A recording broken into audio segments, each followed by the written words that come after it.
Te dejo entrar más. Bueno. Bueno, buen día a todos. Bienvenidos a este espacio. Nosotros somos de Amazon Underworld, que es una alianza de periodismo que trabaja temas de crimen organizado en la cuenca amazónica y sobre todo a la luz de la COP que viene, nos interesa mucho plantear en la agenda la temática del crimen organizado de la mano del ambiente y de los efectos y consecuencias que tiene muy vinculados a los ecosistemas y sus comunidades. Hoy haremos el lanzamiento de una investigación que realizamos sobre los minerales críticos o minerales de transición, que son esenciales para la transición energética, pero a la vez tienen ciertos costos en los territorios de los que se extraen, en este caso la Amazonía, que es el que investigamos. Esta investigación estará disponible a partir del mediodía, se las compartiremos después de esta reunión, pero pueden ir ingresando a los reportajes que ya están en nuestra página web. Entonces, les compartiré también ese link por acá y les dejo con Bramebus y Julia Almeida, que les van a contar un poco más de esta investigación.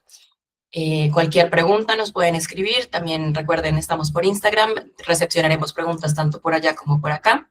Entonces, estamos muy atentas y para que también tengan presente esta reunión, podrán verla después en YouTube, en los canales de Amazon, que ya también les dejo en el chat.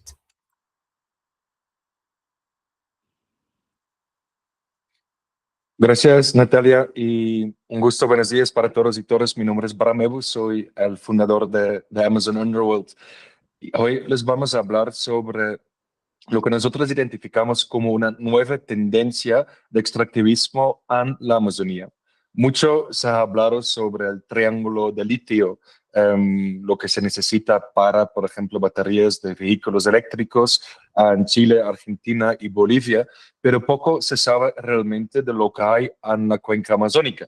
Nosotros desde hace años hemos tenido algunos indicios de la presencia, por ejemplo, de coltán, que es algo que se empezó a rumorar, pero realmente nunca pudimos entender la verdadera escala de la extracción ilícita que hay de este mineral, por ejemplo, y la presencia en la Amazonía. Esto tiene que ver con varias razones. Por ejemplo, lo que observamos en Colombia es que la Amazonía es un territorio inhóspito donde casi no hay vías carreteables, es de difícil acceso y por décadas de dinámicas de conflicto fue imposible también para geólogos de entrar y poder tomar muestras. Eso quiere decir que no sabemos realmente lo que hay en el subsuelo de la Amazonía colombiana. Bien sea que a veces, por ejemplo, con satélites y sensores se puede investigar qué hay en las rocas, pero la Amazonía por la cobertura de nubes, pero también por la cobertura boscosa, ha sido muy difícil para los servicios geológicos de identificar qué hay. Por ejemplo, cuando hablamos con el Servicio Geológico de Estados Unidos, nos hicieron saber de que, pues, cuando ellos miran con un satélite la Amazonía, lo que ven es un cultivo de brócoli, y realmente no pueden saber lo que hay por debajo. Entonces, nosotros sentimos de igual manera la necesidad de entender un poco más de lo que realmente hay en esos territorios amazónicos y pues hoy estamos lanzando nuestra investigación.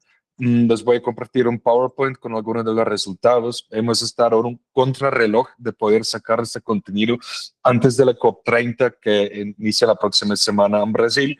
Entonces, hoy únicamente hay la serie de artículos en español en la web.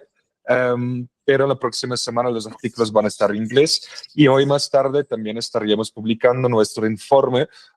Ese sí publicamos primero en inglés y en unos días también estaría saliendo en español. Entonces, primero, para las personas que no saben, me gustaría introducir muy brevemente qué es Amazon Underworld.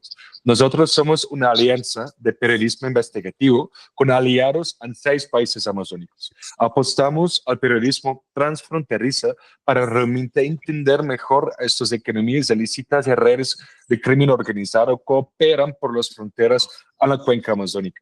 Por un lado, queremos cuantificar su presencia, mapearlo, generar base de datos, visualizar también los impactos de las economías ilícitas, pero por otro lado nosotros también viajamos a la Amazonía para poder hablar con lo que nosotros consideramos las personas que están a la vanguardia o de la protección ambiental, o por otro lado también con personas que están operando dentro de la economía ilícita, que pueden ser, por ejemplo, los que son narcotraficantes, mineros.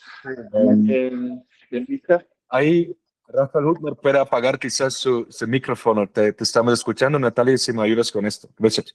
Entonces, queremos realmente también viajar a la Amazonía para poder narrar lo que está ocurriendo en los territorios a través de las personas que consideramos son claves en esas actividades económicas.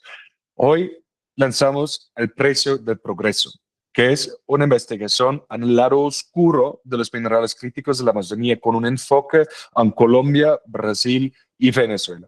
Entonces, primero, para nosotros fue una lucha entender un poco, cuando hablamos de minerales críticos, estratégicos, de transición, elementos y tierras raras, porque hay muchas cosas que se está conversando en los debates sobre esos conceptos.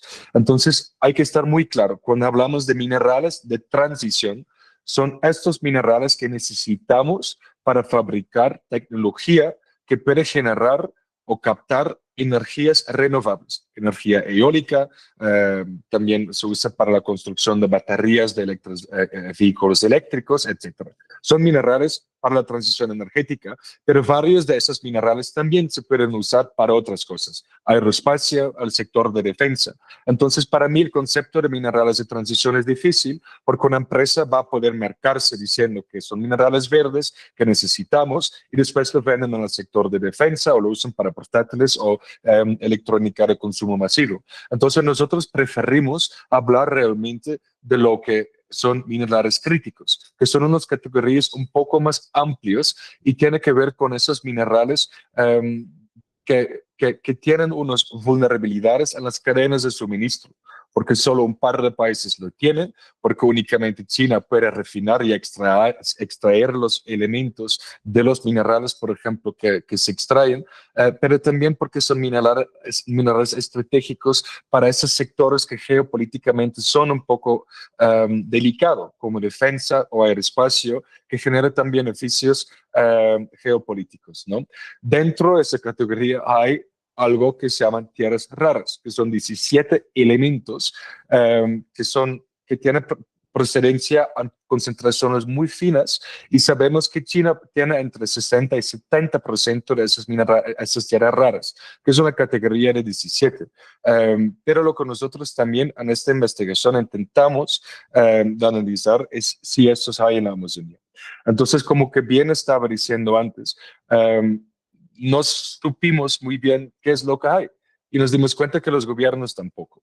A Venezuela sabemos que el difunto Hugo Chávez en 2009 empezó a hablar de una gran reserva de coltán, que por cierto es colombita y tantalita, col y tan. Esa gran reserva de coltán de Hugo Chávez nunca pudimos cuantificar, pero él habló de un depósito de 100 mil millones, pero realmente nunca supimos en toneladas cuál es la concentración, qué tan bueno es este material o no. No obstante, al Chávez anunciarlo, mandó 15,000 soldados para la frontera para militarizar la zona con Colombia, diciendo que hubo mucho tráfico de coltán por Colombia y que pues esto no se podía perder siendo el país Venezuela. Colombia en este entonces, con el presidente Álvaro Uribe, no sabía que realmente tenía también una cantidad de esos minerales en el subsuelo. Entonces, como respuesta, un poco asustado en Colombia, empezaron a hacer incautaciones pequeñas a la frontera porque efectivamente se estaba traficando coltán y empezaron a mirar y vender títulos.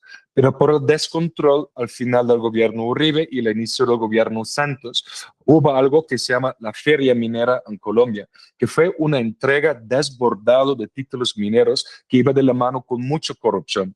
Hemos hablado con inversionistas mineros que contaron que dentro del sector se estaban sobornando indígenas, funcionarios oficiales, mandando cajas de trago para la Amazonía para regalar a las comunidades que tenían posiblemente algo de valor en el subsuelo. Y en ese desorden se entregaron muchos títulos también en zonas con protección ambiental o en zonas que sobrepasan los resguardos indígenas.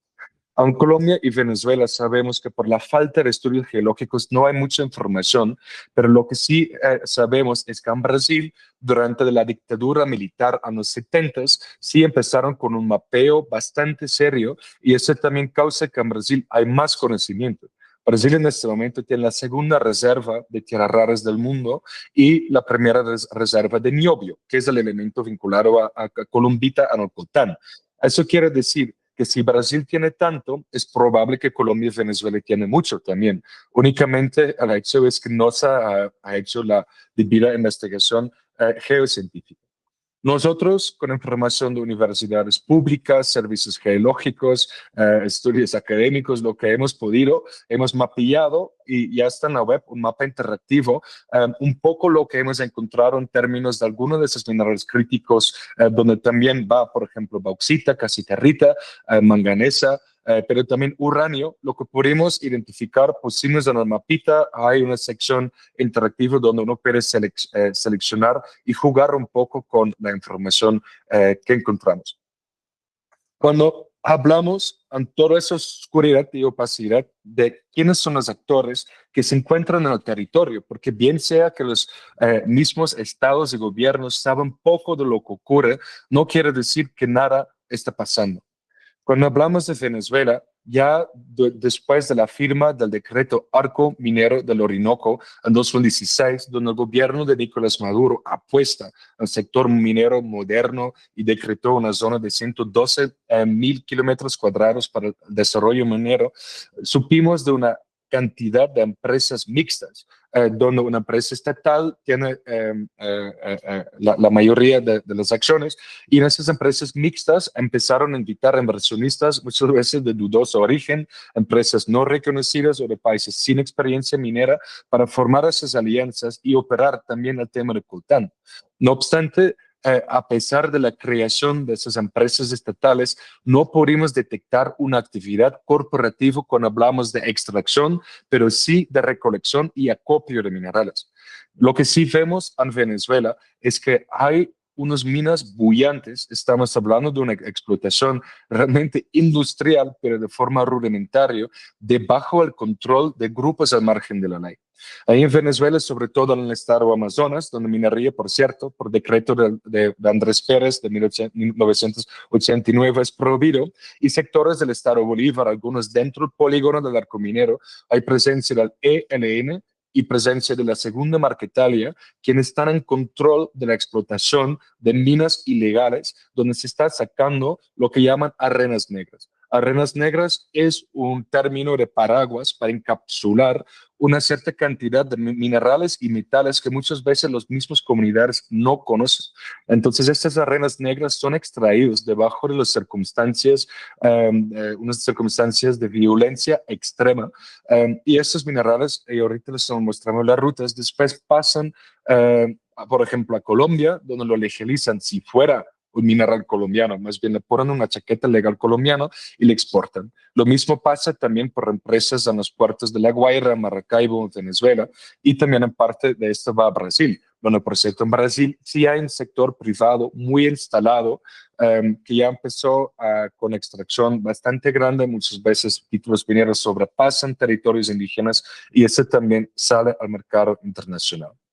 Aquí en un ejercicio de mapeo, cuando miramos la frontera colombo-venezolano, vemos que hay presencia del Ejército de Liberación Nacional y de la Segunda Marquetalia exactamente en esas zonas mineros.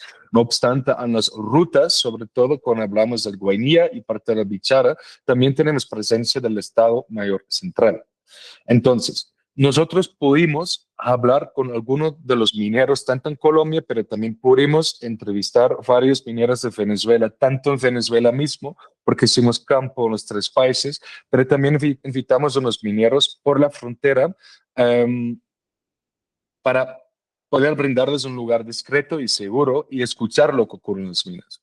Lo que podemos documentar son testimonios de testigos, entonces de primera mano, de ejecuciones extrajudiciales en las minas, donde guerrilleros están asesinando mineros por el tema del robo. Hay cárceles improvisados hechos de alambre de púa, donde los grupos armados también castigan a las personas, les ponen en esas cárceles. Hay violencia y explotación sexual. Agresión hacia las mujeres, también esto incluye el tema de los menores de edad. También podemos hablar de reclutamiento forzado debajo de la influencia de esos grupos armados que mencionamos para o trabajar en las minas o para integrar en las filas de esos mismos grupos armados.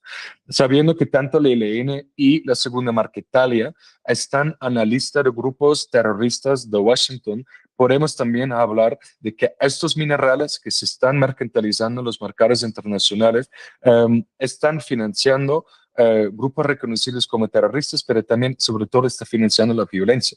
Entonces, no únicamente podemos hablar de la destrucción ambiental, porque claramente esta minería se hace con balsas en los ríos o se hace en las zonas terrestres. Ahorita les tengo una foto. Entonces, hay un cierto grado de destrucción ambiental muy importante, pero no, por ejemplo, se requiere al uso de mercurio que usan en la extracción de oro. Entonces, sí podemos decir que los impactos no son exactamente lo mismo y este sí hay que tomar en cuenta por un punto que elaboramos un poco más adelante.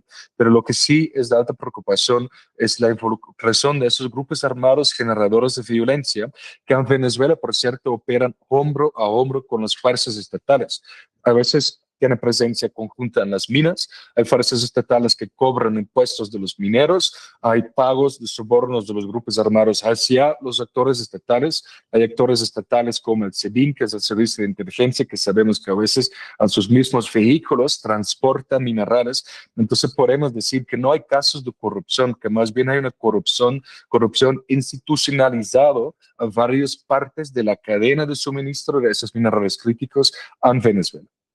Aquí hay una foto satelital de una mina en un municipio sieño, Estado Bolívar, Venezuela, donde por cierto se está hablando de una extracción de estaño, pero realmente sabemos que no únicamente es esto.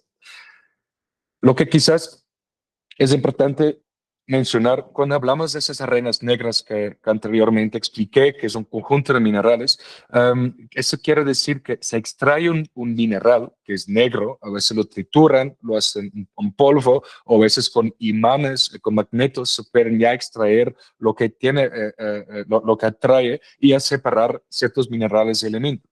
No obstante, es una piñata. No sabemos qué hay dentro y eso también, como un geólogo nos contó, el conocimiento es poder.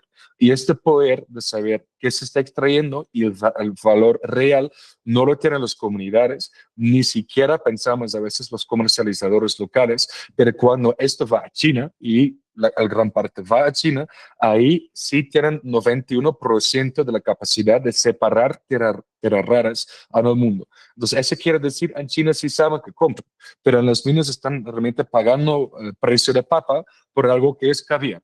Entonces, esos mineros, esas comunidades involucradas reciben un pago muy menor del valor actual.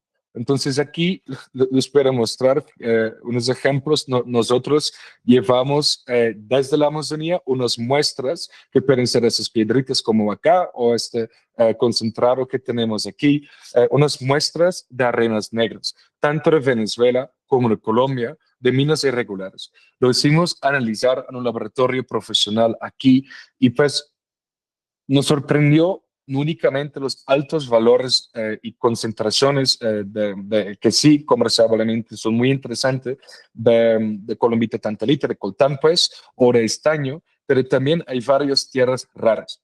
Y esto es el asunto un poco delicado, porque las tierras raras no hay tanto presencia a nivel mundial y sabemos que para tener una ventaja eh, tecnológica que también implica una ventaja geopolítica, hay fricciones internacionales por las tierras raras. Sabemos de las fricciones entre China y Estados Unidos. Sabemos también que Maduro, en un intento de bajar un poco la presión desde Washington, ha intentado negociar recursos naturales, donde también entra el tema del coltán, pero sobre todo esas tierras raras nosotros no supimos que están presentes en la Amazonía, pero al parecer, lo que se está traficando, lo que se está comercializando, tiene concentraciones de tierras raras y nadie lo sabe. Eso quiere decir que están pagando un precio debajo del mercado a los comercializadores, que las empresas que legalizan y exportan, a pesar de que eso es ilegal, igual las regalías e impuestos que se pagan,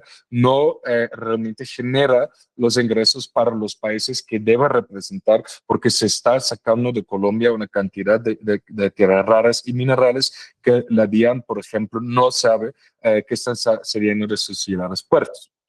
Entonces, cuando hablamos de las comunidades, también es importante tomar en cuenta cuando hablamos de la minería, es cuál es la autodeterminación de las comunidades mismas. Bien, a la COP, ahora en una semana se va a proponer varias cosas que tienen que ver con una transición energética justa o con propuestas de moratoria a la Amazonía sobre la nueva exploración minera y de hidrocarburos en la Amazonía. No obstante, hay muchas comunidades que quieren ser mineros o que de hecho son mineros ya desde hace décadas. Aquí les muestro algunas fotos de Chorrobocón, Colombia, que desde los años 90, cuando los garimperos brasileños introdujeron balsas mineros, son mineros y han sacado oro, han contaminado con mercurio, pero al final del cabo, ellos a la mitad de Guinea, a la Amazonía colombiana, no tienen otros ingresos formales monetarios para poder costear sus vidas, su transporte, para poder mandar a sus hijos a educación por fuera de la comunidad. Entonces, ellos apuestan a la minería. Bien saben que contaminan con mercurio, también entienden que cuando estamos hablando de tierras raras y arenas negras, que ellos ya están extrayendo, que no se requiere mercurio, que hay una manera más amigable con el medio ambiente de hacer la minería, pero se necesita formalización. En este momento les ha bloqueado desde Bogotá a cualquier intento de formalización del resguardo remanso Chorobocón, lo que significa, como ellos me dicen, que ellos tenían la esperanza de ser mineros a los buenos, pero van a ser mineros a los malos, que significa con malas prácticas laborales, vendiendo a grupos irregulares o a empresas de dudosa origen que pagan por debajo del mercado y trafican minerales ilegales. Eso no es beneficioso para Chorobocón y Bogotá puede impedir cosas, pero no lo puede implementar. Entonces, ahorita Julia también les habla un poco más sobre qué pensamos nosotros que se deba hacer con este tipo de casos. Entonces, mirando un poco producción y exportación, esto, un geólogo cuando me habló de presencia y exportación y producción me dijo, pues, podemos decir algunas cosas, pero esto se llama geofantasía, porque realmente cuando hablamos de lo que hay en el subsuelo, no sabemos. Cuando hablamos de lo que se exporta, la gran mayoría no se declara con otros códigos arancelarios. Un oficial del Estado me dijo que pueden estar abusando de 40 códigos arancelarios para meter, como dicen aquí, gata por liebre. Pueden usar cualquier código de algo que se ve como una arena negra o algo que es algo metálico para no declarar estaño, para no declarar tierras raras y exportar cualquier cosa y no aparecer en el radar ni a las cifras de exportación. No obstante, aquí tenemos unas cifras que pertenecen a la geofantasía, pero son las cifras que pudimos corroborar. Cuando hablamos de Colombia, nos metimos sobre todo con una empresa que se llama Gracor.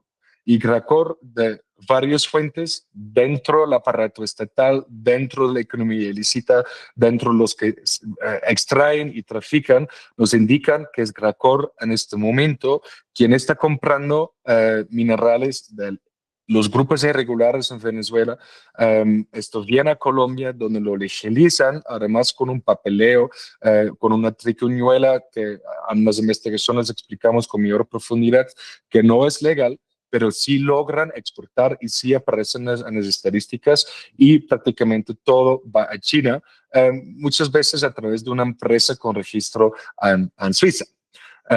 Esos son las empresas que efectivamente están contribuyendo a todas las problemáticas que estamos exponiendo.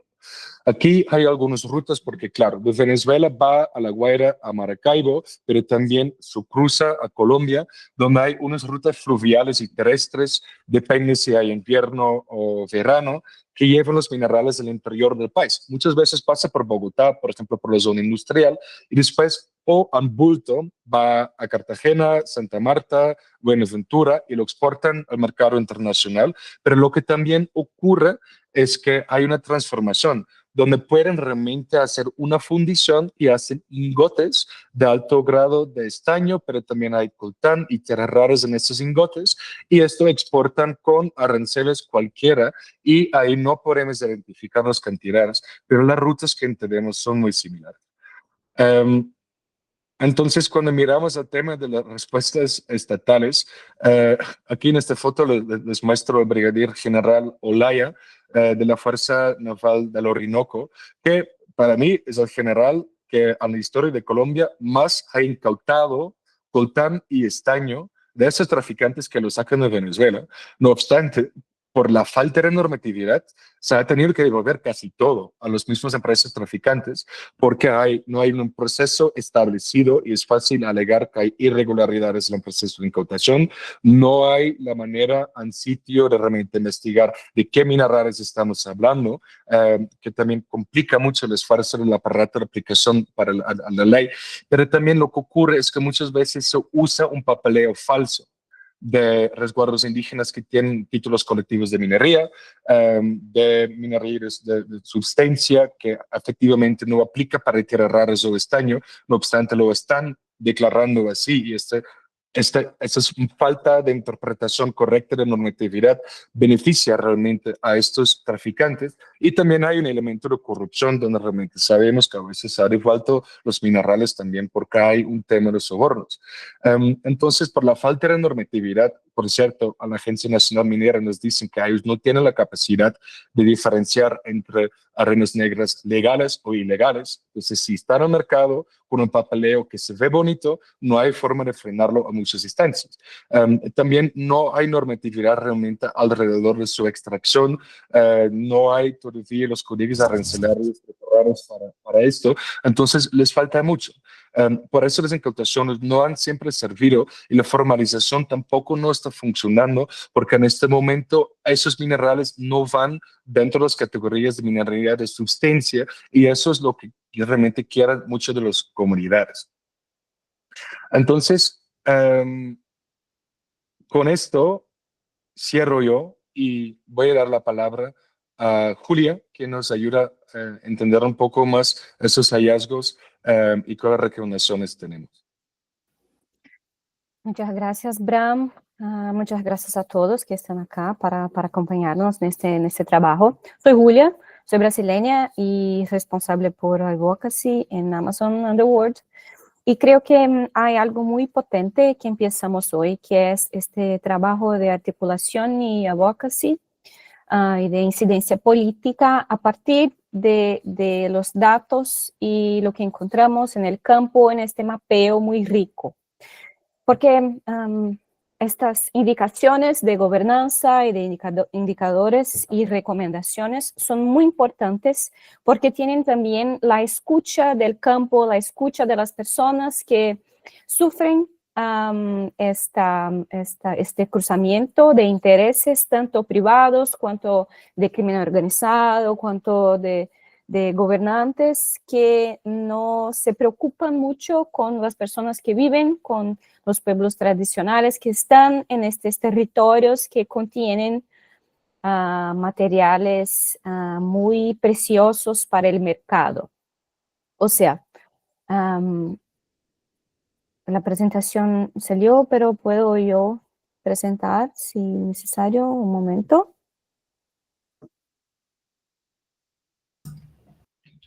Vale.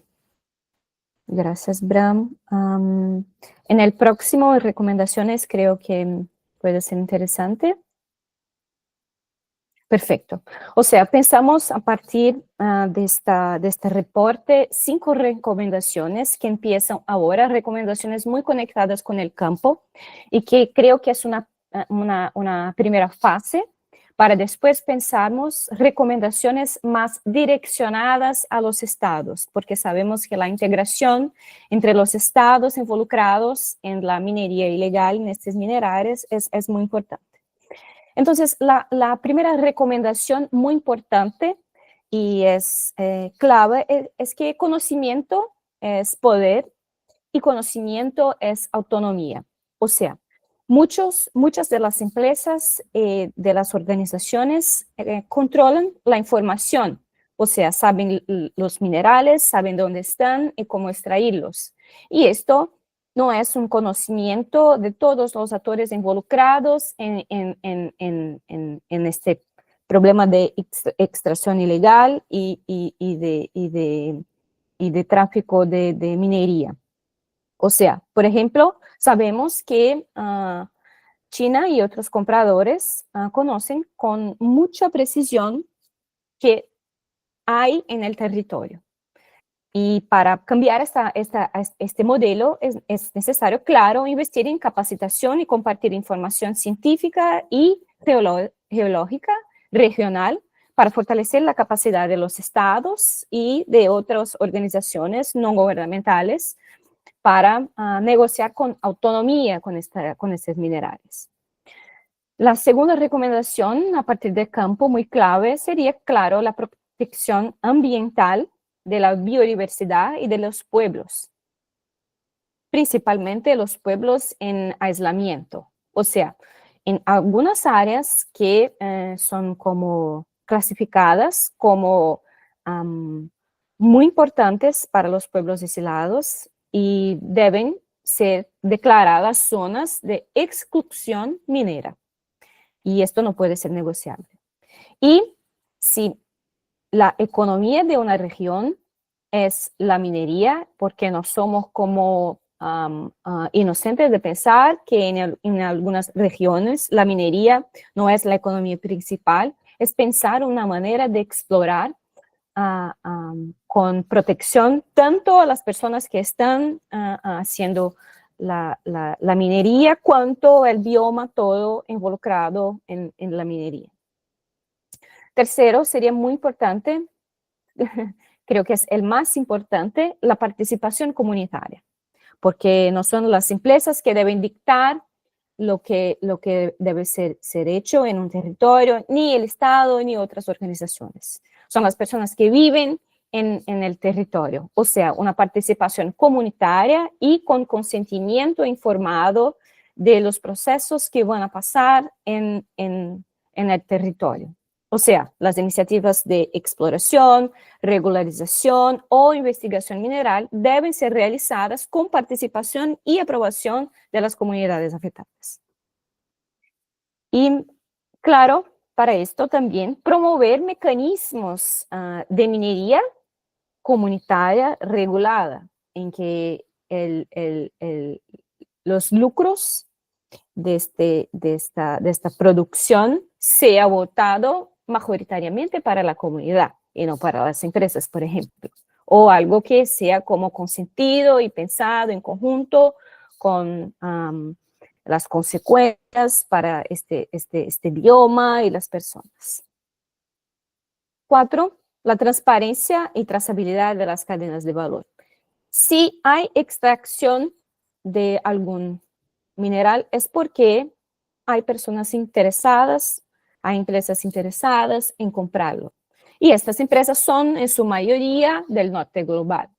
O sea, en un proceso como de regularización también es un proceso de dar nombre a las empresas, de descolonizar un poco este proceso, siempre de extraer productos de valor del sur global, productos de valor de la Amazonía. O sea, es obligatorio implementar procesos de trazabilidad para saber la procedencia de los minerales y quién están comprando, quién está vendiendo y por cuánto, y acciones de fiscalización, claro, para controlar este momento.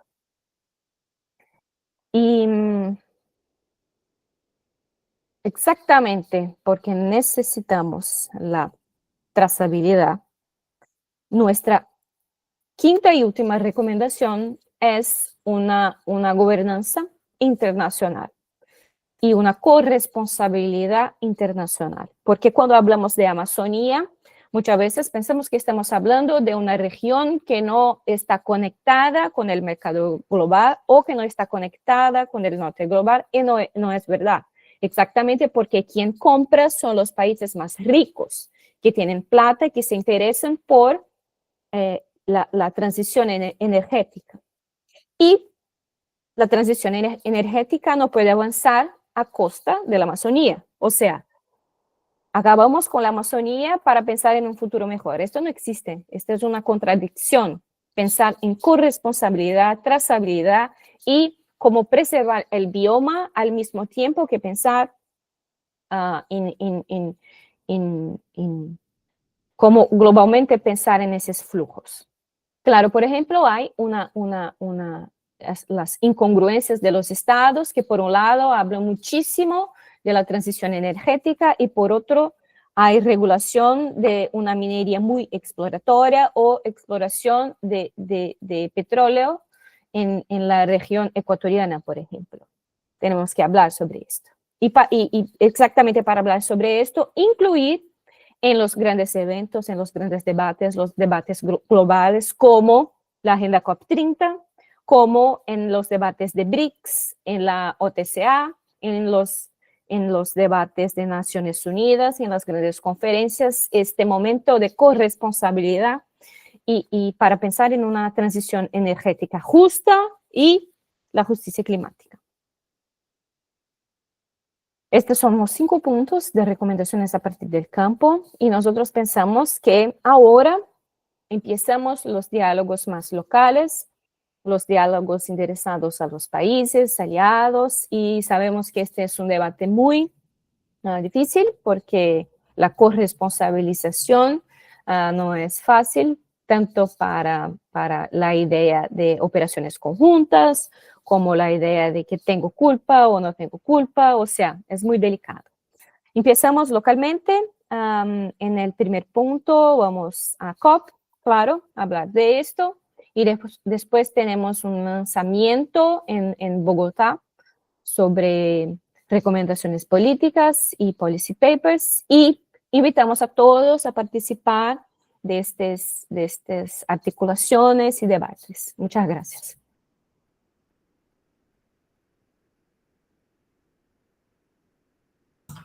Bueno. Muchas gracias a todos. Les estamos leyendo desde la Meet y también desde el en vivo. No sé si tengan algunas preguntas, porque ahorita es el espacio para esto, ¿cierto? ¿Tenemos algo más que compartirles? Listo. Si tienen preguntas, ya saben, puede ser acá, puede ser en futuras ocasiones. Como comentaba Julia, estaremos compartiendo a través de las redes la parrilla de eventos a los que estaremos asistiendo. Nos pueden encontrar como Amazon World. Y pues nada, podemos dar unos 2 minuticos por si hay algo como pendiente. De no ser el caso, igual les estaremos compartiendo con que ya tenemos el contacto, el informe completo un poco más tarde. Y si no, pueden también ubicarlo a través de las redes o a través de nuestra página web, que también se las voy a dejar por acá. En otras palabras, el que tiene preguntas, porfa, escríbelo en el chat o sube la mano y estaríamos aquí unos minutos más para poder responder. Y si hay como otros puntos o quieren hacer como reuniones bilaterales o otras presentaciones o actores clave, porfa, nos escriban. Dejo en el chat también nuestros correos porque es mucha cosa. Creo que son muchas frentes posibles de conexión y articulación y creo que también hay un momento de digerir todo esto y saber cómo encontramos, cómo hicimos los mapas, cómo pensamos ahora, la incidencia en los países y todo, o sea, pueden escribir posteriormente. Bueno, y Juan Sebastián, puedes abrir tu micrófono y nos cuentas. Buenas, ¿qué tal? ¿Me escuchan? Muchas gracias por compartir la información y por la invitación. Sebastián Anaya de la Fundación Gaia Amazonas. Nosotros hemos estado documentando también desde hace mucho tiempo los efectos de la minería, distintos tipos de minería, coltán, oro en la Amazonía Oriental colombiana. Y quería hacer un comentario, pero también pregunta, y es como dentro de lo que hemos analizado y conversado también con mineros, es muy difícil distinguir la dedicación frente a la minería de oro de la de coltán, por ejemplo, en zonas como Guainía.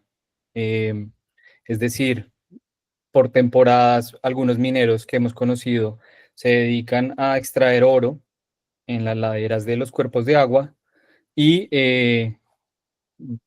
muchas veces como de acuerdo a oleadas también, que supongo que obedecen a dinámicas de grupos armados y de distintos tipos de presiones o no sé, eh, también ellos mismos se dedican a extraer coltán, pero más como una actividad subsidiaria o secundaria por respecto de la extracción de oro. Entonces ahí creo que eso complica un poco la situación de cómo atender el problema porque no están, o sea, en un mismo espacio y en un mismo, en las mismas comunidades e incluso en un mismo minero, convergen la minería de oro con mercurio y converge el dedicarse a extraer tierras raras, coltán.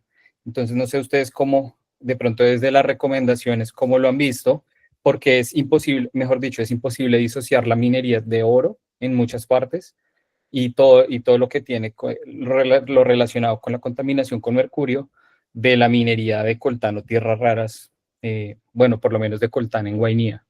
Eso complica mucho. Y las vetas, lo que tú decías, Bram, de la dificultad de que no tenemos información como geológica ni nada, entonces seguramente hay vetas entrecruzadas de muchos minerales y no sabemos lo que, no tenemos información completa, ¿no?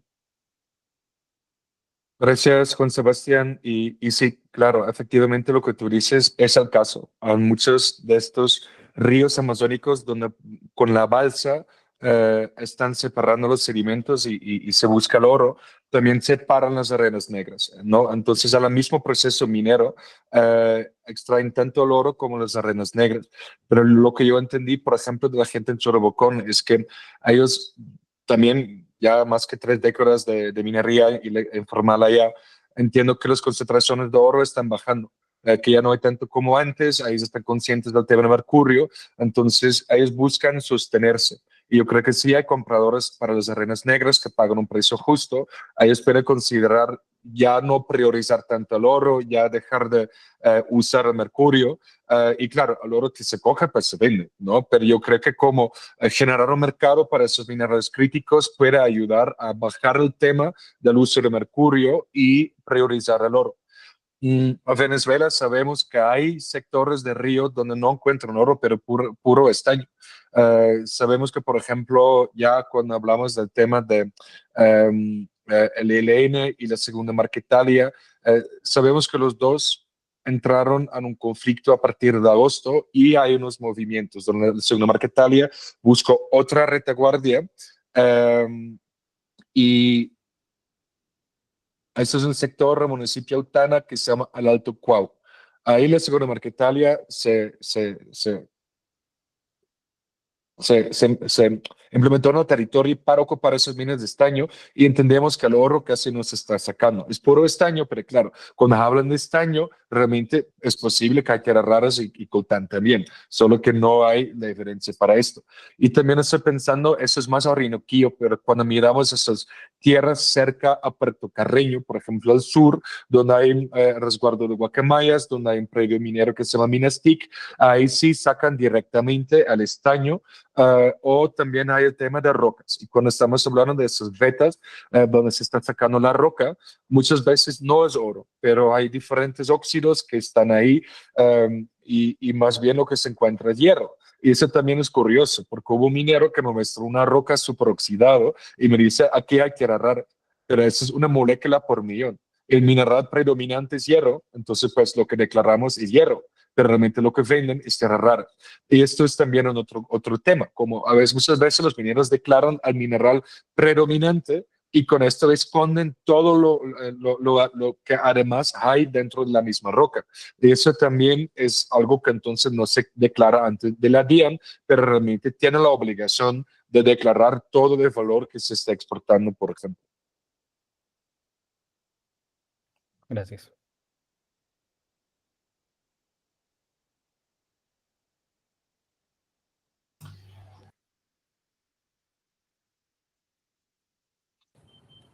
Janet. Hola, ¿cómo están? Quería saber cómo ven ustedes la cooperación con Venezuela. O sea, esta zona es súper importante por todo como los temas de contrabando y la extracción específica. Ahí, ¿cómo ven las posibilidades de cooperación, de control, de trabajo conjunto? ¿O ese es un hoyo negro que es difícil de tapar? No sé, cómo quisiera escuchar un poco cómo han visto y cómo vieron en el trabajo de campo ese tema. Venezuela está como, como Estado, como que ellos tienen participación directa en la cadena con empresas estatales, los centros de acopio de la Corporación Venezolana de Minería, la CVM, con los centros de acopio, por ejemplo, Moricharito, Estado Bolívar. Ellos directamente están a la cadena donde el mineral que entra viene de minas ilegales, debajo del control de grupos irregulares. Entonces, pues, esto no se pinta muy bonito y en términos de cooperación, ¿qué implica esto? Pues implica que Maduro está ofreciendo minerales a Washington y entendemos que esto no prosperó, entendemos que Maduro está queriendo vender a países BRICS y que de hecho está vendiendo en China. Entonces, en cooperación que hay con Venezuela se está haciendo, pero los que cooperan con Venezuela en este momento están financiando la violencia que nosotros pudimos documentar. Porque cuando uno hace la pregunta, ok, listo, si Venezuela apuesta a sacarlo, legalizarlo y por los puertos va a China, ok, pero ¿por qué todavía va un mineral a Colombia? Y yo creo que el mineral de Venezuela que se trafica a Colombia es porque a veces hay una participación directa de los grupos guerrilleros, una participación directa de, por ejemplo, oficiales de la Guardia Nacional Bolivariana que quieren lucrarse individualmente. Entonces, ellos quieren venderlo al mayor postor. Y eso no es a las empresas estatales de Venezuela, pero sí los comercializadores colombianos. Y por eso hay un porcentaje que yo considero todavía importante que se está sacando a Colombia. Eso es supremamente ilegal. Veo y justamente le quería tirar en el fuego que Vin del periódico Almorrichal levantó su mano seguramente con una pregunta, pero también le quiero hacer la pregunta a él, sabiendo que hay unos acuerdos de cooperación regional entre, por ejemplo, Bichara, Guainía, el estado de Amazonas, Venezuela. ¿Qué implica esto para todo lo que nosotros estamos conversando hoy? Hola, Bran, buenos días para todos. Bueno, primero quería soltar la pregunta y si quieres luego te intento de pronto desde lo que conocemos responder la pregunta. Quería saber cuál es la relación en el caso de Guainía entre la minería y los grupos armados, teniendo en cuenta, por ejemplo, la connotación y la participación comunitaria pues de las comunidades en todo el tema minero.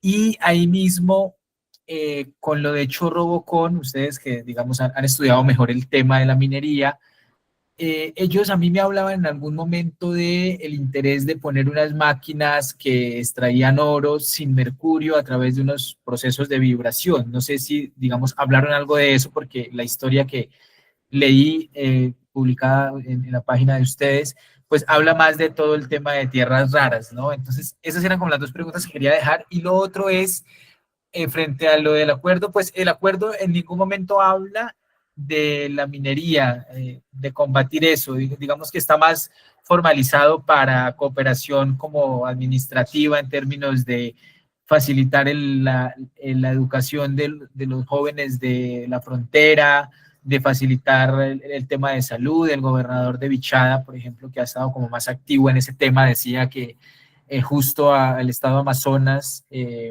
Puerto Ayacucho, inauguró un centro médico me explicaban ellos que muy bien dotado, con una cantidad de servicios que estaban lejos de obtenerse, digamos, en Puerto Carreño, y que pensaban que allá se podrían llevar algunos pacientes, algo que a la gente le resulta un poco como incomprensible, teniendo en cuenta las dificultades que han tenido muchos pacientes que llegan incluso a Puerto Carreño o que son trasladados a Inírida. Entonces, esa cooperación está más pensada como en ese sentido, no tiene mucha fuerza por el lado de la lucha contra la minería y contra esta ilegalidad en ese sentido en la frontera. Vale, gracias Edwin por esta clarificación y pues sí, tampoco no creo que se pueda esperar mucho más de esta comparación y más bien me generó mucha sospecha. Para contestar a tus preguntas de estas máquinas con tecnología de vibración, sobre Bocón no nos han hablado, tampoco nosotros no hemos enfocado a esto. Lo que yo entendí es que hay un tema de balsas y de extracción de oro bastante presente.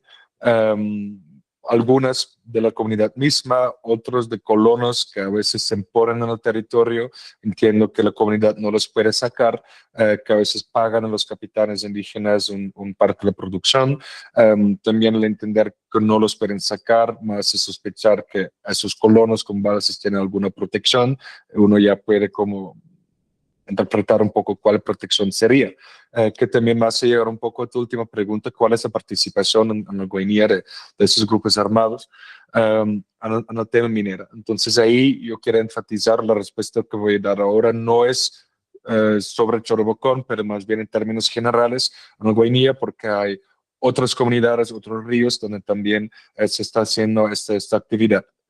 Entendemos nosotros que ellos a veces cobran partes directamente de, por ejemplo, las autoridades de las comunidades o cobran un parte de la producción en oro de los balsas mineros, por ejemplo. Sospechamos también que directamente a veces los grupos se involucran como comercialización, que también puede ser, por un lado, se puede interpretar como poner en un puesto, o más bien que los compradores, que son estas empresas que entran y compran material, pagan casi un peaje al grupo armado para poder entrar y comprar. Con el hecho de que yo entro y voy a comprar minerales en el territorio y bajo control de un grupo armado, yo tengo que pagar al grupo armado para entrar y sacar material. Eso también está pasando. Yo creo que esas son las típicas modalidades en que hay, como grupos armados se están manifestando en ese territorio. Me gustaría como complementar un poco esto que Bram está diciendo, respondiendo en términos de diálogos y advocacy. Creo que exactamente porque es una cadena global y es una cadena que involucra muchos países e empresas que trabajan no solamente en la Amazonía, pero en otros continentes, en el sur global. Estamos como intentando hacer esos debates para pensar los compradores y diálogos para allá de los límites estatales. O sea, esta también es una estrategia, pensar en las cadenas de compra y venta y cómo empezar estos diálogos que son muy difíciles, pero necesarios. O sea, es necesario hacerlo, es necesario hablar con los compradores, con el sector privado, y después con el Estado, porque creo que quien dicta las compras y ventas es el mercado. Y la regulación también es muy conectada con el mercado. O sea, hablar con el mercado, denunciar irregularidades y pensar en una escala global este debate. O sea, no solamente Colombia, Venezuela o Brasil, pero quién está comprando y por qué y a dónde está yendo estos minerales. Y así creo que tenemos una chance de pensar soluciones, ¿no? O al menos como presionar para tener soluciones, pensando que la responsabilidad no es solamente de un país u otro, es global.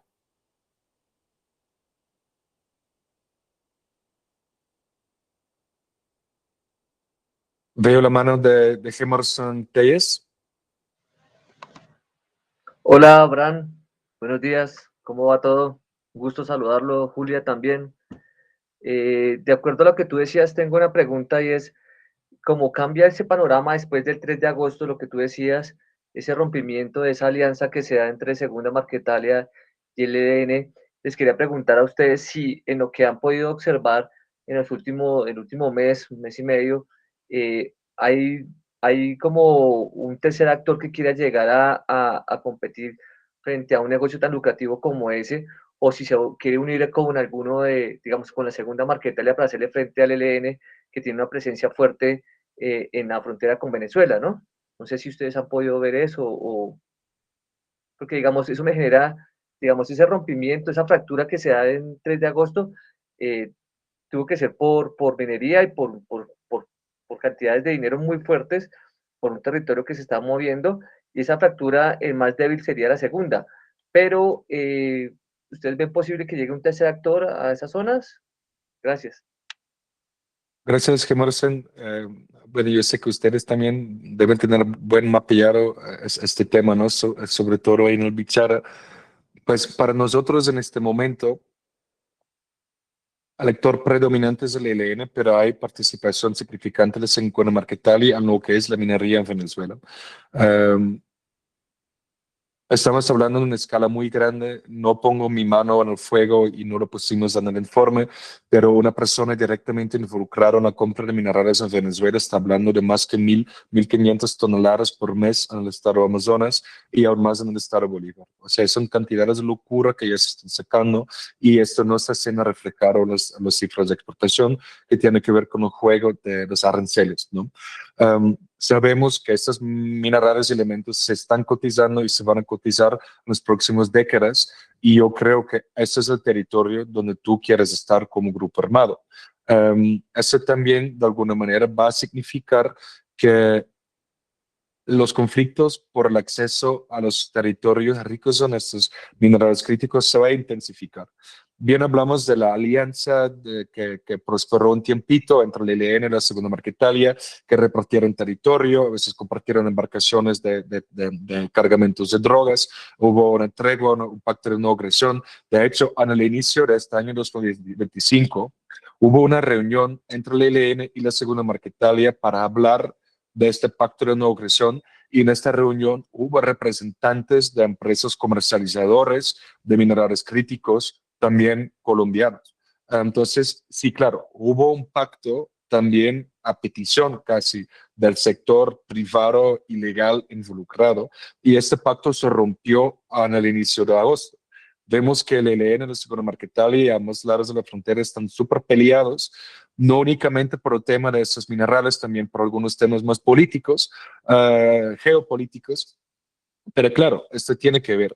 Yo creo que esto también tiene que ver con la reubicación de la Segunda Marquetalia, por ejemplo, en el Alto Cuau, en Autana, Venezuela. Están buscando ocupar territorios ricos en minerales. Tu pregunta si únicamente van a ser esos dos grupos, pues por ahora sí, pero uno supone que no. Como quizás mejor saben ustedes, en el Bichara hay un resurgimiento de unos grupos antiguos paramilitares. También en el Guainía sabemos que la MC para Río Nírida está bastante cerca a territorios de producción de minerales críticos. Entonces yo sí creo que va a haber varios actores que van a buscar involucrarse, que incluye nuevos grupos armados en el territorio.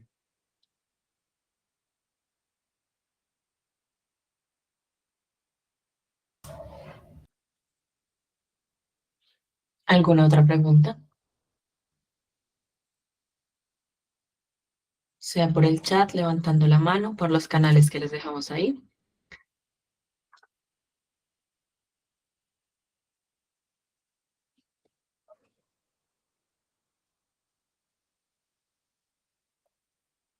Juliana, dale. Hola, buenos días, muchas gracias. Tengo una pregunta como si hay, desde lo que ustedes vieron, habría algunas recomendaciones de dónde enfocar, digamos, el control y la vigilancia en estas zonas transfronterizas y en materia, pues también, digamos, entre cooperación entre los diferentes países. Sí, gracias, Juliana. Estamos pensando en un otro material que será lanzado que apunta como recomendaciones para los países que mapeamos involucrados, o sea, como un mapeo normativo de las proposiciones que ya existen de control y también las necesidades de nuevas regulaciones en estos países y fronteras. Este es un documento que está en etapa de finalización para COP, pero sí, tenemos algunas recomendaciones y después podemos compartir con todos. Gracias.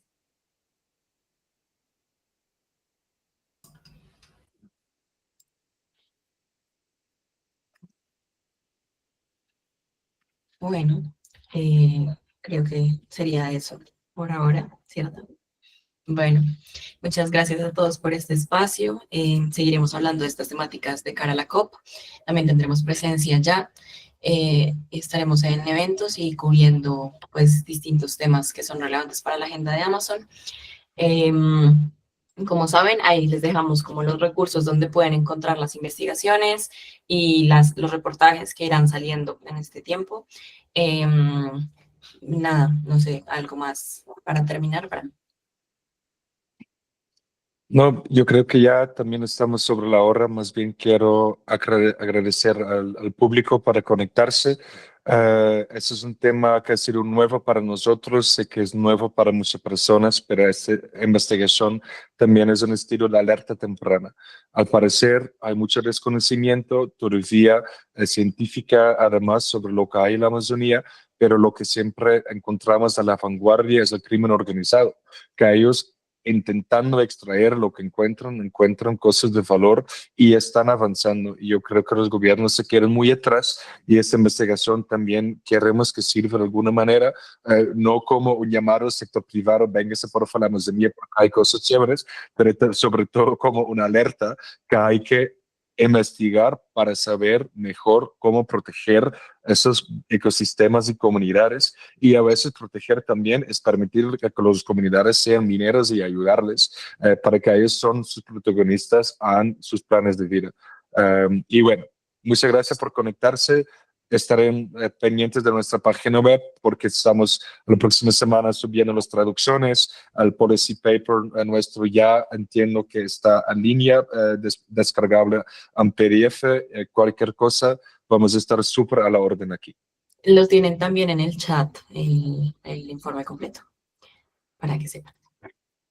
Bueno, Gracias, muchas hasta luego. gracias a todos. Hasta luego.